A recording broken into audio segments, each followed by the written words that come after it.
Les rives du canal de Nantes à Brest se refont une beauté, une remise en forme écologique et économique. Les matériaux utilisés pour reconstruire les rives viennent des abords du canal. Les ouvriers les appliquent selon une technique de génie végétal. Il y a eu un glissement de terrain sur cette partie des berges et par rapport à ça, on développe de plus en plus le génie végétal, qui est la reconstruction des berges par le biais des végétaux. Ils installent des boudins de chanvre ou du bois pour recréer une structure. On met des pieux en acacia d'1,60 m de haut qu'on enfonce avec le godet de la pelle. Derrière cela, on met des boudins de chanvre qui font 2 mètres de long, ça vient d'une entreprise de Riec-sur-Belon. Et à cela, on les attache. On a mis des carex en culture cet hiver qui ont germé, donc on les met en place. Et après, on met de la terre derrière pour refaire la berge. Autre alternative pour reconstruire les berges, l'enrochement.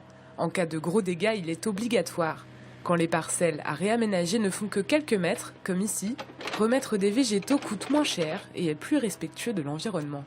C'est vraiment une technique qui va vraiment booster les écosystèmes et qui, par rapport à un enrochement classique, va vraiment apporter et va dynamiser des endroits où vraiment il y a eu des dégâts.